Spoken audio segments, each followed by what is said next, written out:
Thursday night football, Bears and the Packers. Green Bay 7.5, 45.5 the total. The Aaron Rodgers decline continues. Yards per attempt. You see this graphic, 2014, 8.4, 6.7, and this year 6.5. And look at the passer rating, 112.2, 92.7, 88.4. 2015 was not all about Jordy Nelson after all, Teddy. Well, that's just it. Last year, we're like, the problem with Rodgers is that Jordy Nelson isn't there. And that's why his stats have declined so markedly. Well, now Jordy Nelson is back, and Rodgers' stats are even worse than they were last year.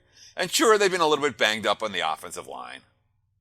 And yeah, maybe Green Bay doesn't have the downfield weapons that they once did. But let's be real about it. Aaron Rodgers hasn't been that good. And the interception he threw last week was as bad a pass. You know, if it was a rookie, we'd be like, bench that guy.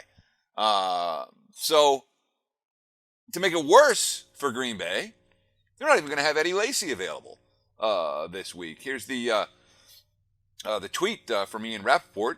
You know, Packers expected to be without Lacy for several weeks. It's more than a sprained ankle. So they picked up Niall Davis in a trade from Kansas City. You never want to trade for a guy on a Tuesday and start him on a Thursday.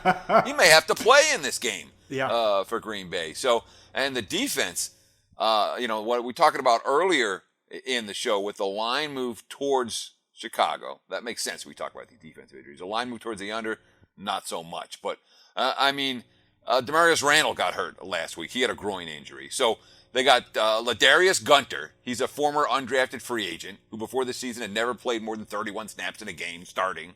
They have Dimitri Goodson on the other side.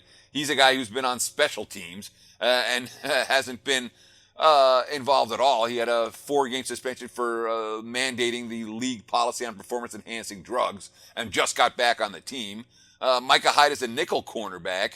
The dime corner is Morgan Burnett, who's like played every different position for the Packers secondary so far this season. The whole thing's a mess right now in Green Bay for the offense and for the defense, which makes it a little bit difficult to talk about laying more than a touchdown with this squad. The quote from Goodson about the defense, this describes an NFL team. That's why you got to have depth, man, because you just don't know what's going to happen. I feel like every team around the league deals with it in some way or another. Some are worse than others, but I feel like every team deals with the same stuff. That is true. Green Bay dealing with cluster injuries in their secondary right now. That's not necessarily where you want to be in this point spread range. You know, in talking to my contacts, one guy I know who's close to Aaron Rodgers. Rodgers cannot stand McCarthy and doesn't think much of him as a coach. What if they lose this game? Would you whack him? Because you know who's going to win that showdown? Rodgers is supposed to, but McCarthy's been there a long time. And I wouldn't disagree that if you think about what Green Bay would have looked like over the past decade with a different head coach, it might have more than one title under their belt. Okay, yeah. You're wasting the prime of Rodgers' career, too. But is Hoyer good enough to take advantage now with everything we just discussed with this Packer defense? Respectable stats the last 2 games, just dumping it off short passes. When Pro Football Focus took a look at this, they said Brian Hoyer's limitations, NFL QB, were on display Sunday afternoon. Hoyer's always been able to hit short passes but struggles down the field. That's exactly what happened on Sunday. On throws under 10 yards, 25 of 35 for 233. On all throws over 10 yards, 5 of 13 for 79 yards. He also struggled when pressured. His QB rating under pressure, 54.6. Ooh.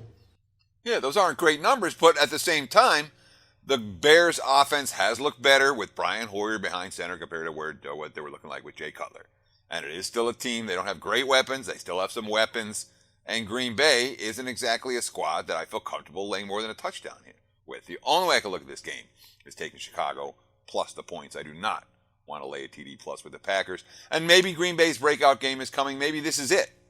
But until I see it, I don't want to bet it. This is not a situation where I want to be proactive with a public team like the Packers laying more than a touchdown. And with Green Bay right now, I need to be a little bit reactive, especially because the Bears' stats, week in, week out, they continue to look pretty good, which tells us they may be a little bit better than their record would indicate.